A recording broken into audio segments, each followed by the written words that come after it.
Ahí estamos. Entonces, te toca, Elena. Sí, vamos con la siguiente cuestión, Alex. Hay noticias, están pasando cosas, por ejemplo, el veto del Supremo a ondear banderas no oficiales en instituciones, algo que afecta directamente a la bandera multicolor, obvio, frente también a la creatividad, ¿no?, de muchos municipios por lograr mostrarla y bordear la norma, ¿no? Este tipo de cuestiones forman parte de las reivindicaciones actuales en apoyo del movimiento LGTBI. A ver, ¿cómo crees que debe evolucionar la moda y la política junto con la sociedad para convertirse en aliados de la inclusión y del respeto? ¿Qué ideas tienes al respecto? Mira, yo nunca he sido muy partidario del mundo bandera en general, ¿no? Porque me parece como que es un símbolo como bastante arcaico para hacer una representación de algo. Pero entiendo que como es algo histórico que existe desde, pues, básicamente desde el inicio de las sociedades, entiendo que sí que es importante que haya una representación. Pero a mí personalmente, yo odio la bandera del arcoíris. O sea, cada vez que la veo quiero vomitar. Yo creo que a lo mejor yo tengo que tener algo en la cabeza que tantos colores como que me marean. Sin embargo, la bandera trans me encanta, me parece súper bonita, con muchísimo gusto. Vale. Pero el caso, con esto me quiero referir a que no me gusta mucho el mundo bandera, siento que hay como otras maneras de dar una visibilidad, como por ejemplo teniendo en el Parlamento o en el Senado a una persona trans negra o que hable de verdad en primera persona de la diversidad, más allá que una persona blanca, cisgénero, privilegiada que cuelgue una banderita en el balcón de un ayuntamiento para que luego se queje alguien y la quiten. ¿Sabes? O sea, creo que necesitamos una representación de dentro, necesitamos funcionariado trans, necesitamos que la persona que trabaja tomando las decisiones de lo que corresponde a la política en un ámbito social y lo que habla de diversidad, sea una persona del colectivo, porque yo no quiero que a mí me represente una mujer a la que no le ha pasado absolutamente nada de los problemas que me han podido pasar a mí como persona trans o a Esther como persona racializada. Es que necesitamos esa representación. Entonces creo que por una parte la política es a lo que tiene que ir, y luego en cuanto a la moda, yo creo que la moda sí que está haciendo ese trabajo como bastante bien, porque al final si hacemos como una regresión al pasado de todos los grandes realizadores de moda, la mayoría de las personas han formado parte de algún colectivo queer, siempre, dada su condición o dado al final la representación que ha tenido esa marca o la vinculación que ha tenido con personajes, ¿no? Por así decirlo. Entonces sí que siento que la moda en ese caso sí que es un poco más, hace más por lo que es abrir la sociedad hacia la diversidad que lo que puede estar haciendo la política colgando o descolgando una bandera. Total, ciertamente. Eso es lo que opino. He dicho, total. Es que es verdad, no, es cierto, porque es verdad, justamente por eso también es por lo que comentábamos, ¿no? Lo de el elemento de la política, porque muchas veces la política, independientemente de donde sea, se aprovecha de estos asuntos, pero luego nada realmente cambia, ¿no? Como branding contemporáneo, como, ¿no?, mover conceptos, objetos, pero que realmente no tenga una, ¿no?, que no permee, como dices tú, desde la realidad, que se forme parte de los, ¿no? Claro, es representación. Y un poco, Steph, lo que pensábamos es que aunque no es habitual encontrar barreras legales hacia la expresión de particularidades, me refiero de indumentaria, ¿vale? O, sobre todo del colectivo inmigrante como tal, dejando de lado la cuestión del hijab y del velo, etc. Lo que sí que vemos es que existe un elemento real de invisibilización del que además tú has hablado, ¿no? Entonces, sentimos en tu caso que tus raíces africanas y colombianas se ven reflejadas de una forma muy interesante a través de elementos de temática racial o tribal en tu trabajo. Nos gustaría saber cómo valoras tú la percepción de otras realidades por parte de la sociedad española y en qué fase o de nivel de inclusividad crees que está la moda en España a día de hoy, teniendo en cuenta esas particularidades. Sí, respecto a los colectivos que tú has mencionado, yo creo que todavía falta muchísima inclusión en la moda, más allá de algún artículo que otro que celebre y que no sea más allá que una obsesión realmente. Sí. Lo que quiero decir es que nosotros cuando creamos imágenes estamos educando a la gente que no está habituado a esas imágenes. Estamos educando a una generación que será nuestra generación del futuro. Y yo siempre siento que si nosotros en las revistas no ponemos líderes o escritores o actrices negras o latinos o lo que sea, en las portadas no le damos ese poder de protagonismo, estas personas que ahora mismo son adolescentes o son niños, en el futuro lo único que verán será lo que ven nuestros padres o tal vez lo que ven algunos de nosotros, que es ver una mujer latina y directamente familiarizarla con la mujer que limpia la casa, o ver un hombre negro y familiarizarlo con la idea de el eterno ilegal. Por eso creo que es muy importante que cuando, por ejemplo, mi novio es italiano, mi nombre es un hombre blanco italiano privilegiado, y con él he discutido mucho sobre estos temas, porque al final, pues, lo que decía Alex también antes, que cada uno habla de su misma representación, ¿no? Y con él siempre hablaba justamente estos momentos sobre el tema del racismo, y él me decía, ¿cómo puedo aprender para no saber lo que yo estoy diciendo que no sea racista? Y yo le decía, está muy bien que te estudies sobre que un término u otros es o no racista, pero sobre todo está mucho mejor que tú empieces a leer escritores negros, empieces a leer una causa negra, empieces a alimentarte sobre esto y a admirar personajes inmigrantes racializados o todo esto, para que en ti se cree una admiración hacia eso. Y cuando tú veas ese tipo de personas, pienses en algo poderoso, no en algo como que te da un poco de pena o que pienses que es tercer mundo. Totalmente, totalmente. Muy buen consejo para próximas. Sí, porque al final es eso, es esa falta de valores, o sea, esa falta de modelos que un poco hacen que si un poco las nuevas generaciones nunca llegan a tener esos modelos y no forman parte de los medios, no forman parte de lo que la sociedad celebra a todos sus niveles, entonces siempre existe esa sensación, ¿no? de no estar representado, como tú decías un poco antes, ¿no? Sí, que la educación es todo. En este caso, ¿no? Lo que tú propones, en vez de educarte como intentando aprender, vete realmente al foco para tener, ¿no? Sí. Totalmente. Y ahora justamente estamos pasando por un momento creativo en la moda muy importante, en el que se está dando mucha visibilidad a creativos negros. Tenemos muchísimos ejemplos, pero es increíble que todas estas personas tengan la oportunidad para celebrarse, para celebrar sus culturas y sus ancestros, pero también tenemos que aprender los que y los otros que tenemos los privilegios a también celebrarlo de una forma honesta y sensible. ¿Sabes? Muchas veces creo que en las revistas o en la moda, algunas marcas ahora solo porque está de moda la diversidad, pues vamos a poner a al de un color, al del otro, simplemente porque pues hay que hacerlo, pues porque estamos obligados a hacerlo. Sí, las cuotas, como se le llama. ¿El qué? Perdona, ¿el qué? Las cuotas, eso se llama la cuota. Las cuotas. Me pone mala porque es como, vale, es muy necesario, ¿no? Porque es verdad que si no se hace a lo mejor de forma forzada, a lo mejor a una revista nunca va a decidir poner a un creativo negro haciendo un editorial como una mujer trans como modelo, ¿no? Como mezclar todo, pero a veces se nota que están muy forzados, sobre todo de la publicidad, los anuncios y tal, que es como, venga, aquí vamos a poner ahora una negra riéndose, y ahora aquí va a salir a una mujer gorda con granos comiendo no sé qué, ¿sabe? Como pero no me parece realista tampoco. No. Hay que encontrar ese balance también, ¿no? Como que no parezca forzado. Yo creo que de verdad apetezca que estén esas personas ahí. Totalmente. Exacto, porque se ha imperado el vender y ya está, y no el entender el tipo de personas con el que estamos trabajando. Y antes de trabajar con estas personas y con estas personas hay que hablar y conocerlas de verdad. Y se nota mucho cuando están representadas, porque están representadas como un cliché, no como el ser que es. Efectivamente. Cierto. Iba a decir antes que no sé si habéis visto un documental que se ha estrenado de nuevo en Netflix que se llama Disclosure, Ser Trans en Hollywood. Y la verdad es que es una de las cosas más interesantes que he visto porque es, vamos, os obligo a que lo veáis. Sí, no, cuenta con ello.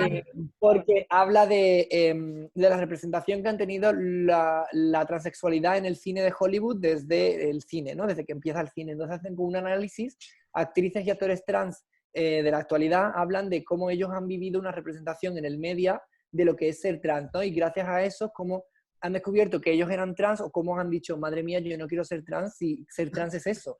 Claro. Entonces habla muy bien y sobre todo el enfoque es mayormente hacia el personaje y hacia las actrices y actores negros. Porque sí que es verdad que ellos sufren una doble discriminación cuando tú eres mujer, trans y negra. Y efectivamente en el documental muchos de los personajes, o sea, de las actrices y actores que salen de la actualidad son bastante conocidas, que son actrices trans negras, y hablan de cómo ellas han visto todo este panorama y ponen clips de películas originales desde los años 30 a la actualidad y unas representaciones que son maquiavélicas, horribles, o sea, horribles. Entonces analizan esto, te dan ejemplos, te educan y te explican por qué está mal y por qué, cómo se han sentido ellas y cómo sería bien. Y está muy guay esta mirada, como de una mujer trans, actriz en Hollywood. Está súper, súper bien. Súper interesante, suena Tenéis así. que verlo. Lo veremos. Qué bien. Qué bien. Pues ya ahora he hecho, justo antes de la pandemia, fui a Colombia, desde hacía 20 años que no iba, y fui para trabajar, que fue un sueño hecho realidad, porque yo quería ir para trabajar y para poder hacer allí lo que, digamos, he aprendido aquí.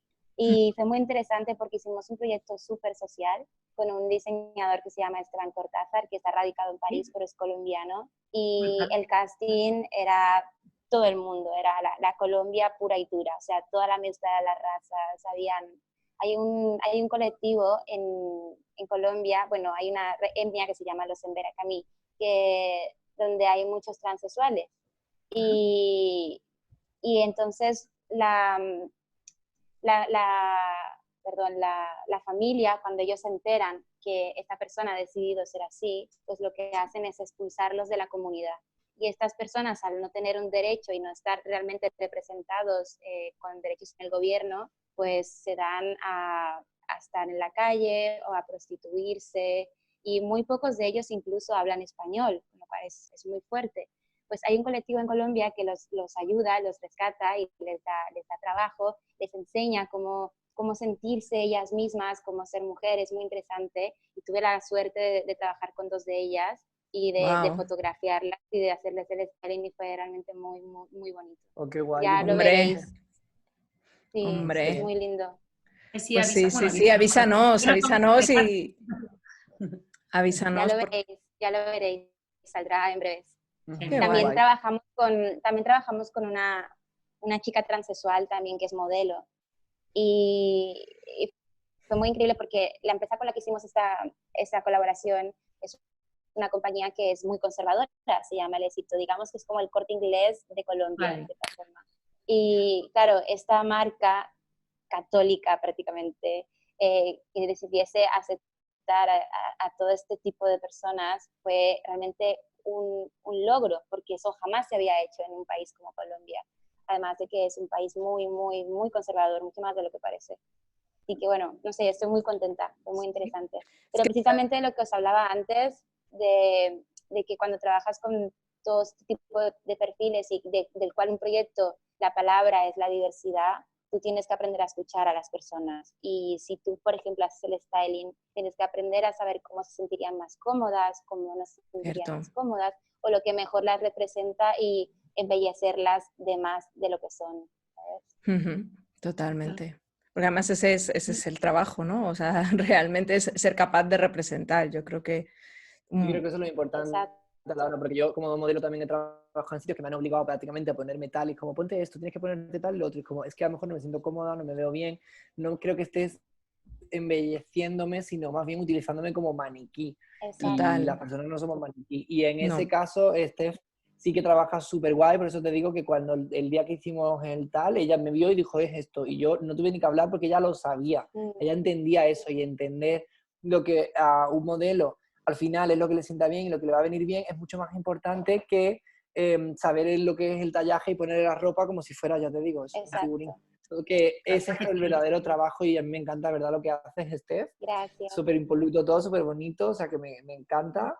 Una foto súper bonita con Soraya en las Ramblas, maravilloso. Sí, donde estaban todas las... Sí, muy guay. Esas fotos fueron súper, súper chulas. Y es más, que esas fotos existieran para la revista Playboy, para mí sí que también me pareció como un gran logro, porque pensar en Playboy como una revista arcaica de mujer hipersexualizada que rige un canon, que tal, y de pronto vernos ahí todas las mamarrachas de cada una de su pared humana, de sus ropas tan guay en la Rambla, desnuda a las 7 de la mañana.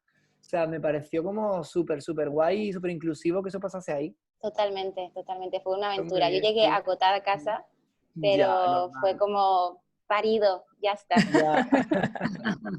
Qué maravilla. Muy guay.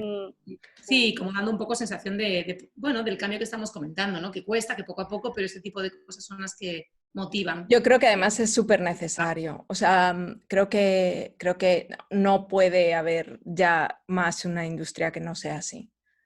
Realmente que no sea por y para todos. Porque es que si no, al final o sea, el propio propósito de esta industria va a llevar a su propia autodestrucción, ¿no? Y la moda tiene esa capacidad realmente de transformarse, de ser la mejor versión de sí misma y la peor, ¿no? Pero tiene la opción de ser muchas veces la mejor versión de sí misma y de servir para cambiar cosas, ¿no? Y es una maravilla, la verdad, bueno, pues teneros a vosotros también para hacer eso. Es un placer. Qué bueno. Qué bien. Esperemos donde acabamos. Pues nada, triunfando como la Coca-Cola, que es lo que hay que hacer. Claro. Pues chicos, no sé si hay algo más que os gustaría añadir, hay algo más que os gustaría decir. Añadiría un millón de cosas, pero ya sabes, como que se nos iría el día. Pero mira, nosotros vamos a estar aquí mucho tiempo, ¿sabes? Eso sí iba a decir, o sea... La gente nos va a seguir y nos va a escuchar y entonces vais a poder venir cuando queráis. Sí. Totalmente, o sea, esto un poco como lo que estamos haciendo ahora es como una especie de radiografía rápida, pero este proyecto queremos que dure y queremos que sirva realmente para esto también, ¿no? Para echar una mano y para poner nuestro granito de arena. Entonces, aquí siempre es vuestra casa, os seguiremos llamando para seguir hablando de un montón de cosas y saber que... Vale, también muy cortito, pero es en el futuro, pues, debates más largo, paneles, o sea, va a dar para mucho y igual que el resto de las personas que nos oyen, os lo decimos a vosotras, o sea, que si tenéis ideas, esto se trata de generar comunidad y de crecer entre todas. Así que ahí está. Ha sido súper divertido, me ha gustado mucho. Sí, me ha encantado. A nosotros también, la verdad. No estoy acostumbrada a hablar de mi universo, pero me ha gustado muchísimo. Pues hay que hacerlo. Lo haces muy bien, Steph. Gracias. Sí, te iba a decir, muy bien. Tienes labia, o sea que lo puedes hacer tranquilamente en cualquier momento. ¿Cómo estás tranquila? ¿Cómo eres tú, no? Es que es como tranquila, pero te suelto y te suelto, ¿sabes? Como muy guay, a mí me encanta. Sí. Como decía Pati, guerrera y sensible, sensual, ¿cómo era? Pues eso se me ha quedado. Totalmente. Mira, exactamente las palabras son, te lo voy a decir, exactamente, porque lo tengo apuntado, me tienes que perdonar, pero... Sí, es que tirar todo de porque memoria. es mucha cosa, pero las palabras que te las ha dado Elena son... a ver, ¿dónde estás? Aquí está, es súper bonito, es verdad. Mira. Estefanía es guerrera y a la vez suave y sensible. Su tono es firme, pero traslada apertura y debate. Llama a la reflexión y a la acción desde la serenidad. Es verdad. Wow. Es sensible. Eso me encanta. Me voy a decir eso en el espejo todas las mañanas. Ahí te lo pasamos. Te lo pasamos. Que sola lo miras y da... Efectivamente. Digo, sí. Claro. Por supuesto. Pues chicas, 1.000.000 de gracias, de verdad, por vuestro tiempo y por vuestra belleza. Sí. A vosotras, ha sido un placer. Gracias a vosotras, chiquillas. Nos vemos prontito, Sí, ¿vale? bien. Lo que necesitéis, nos llamáis o los escribís y aquí estamos. Maravilla. Genial. Cuidaros mucho. Un besito. Venga, un besito. Chao. Chao. Vale. Chao.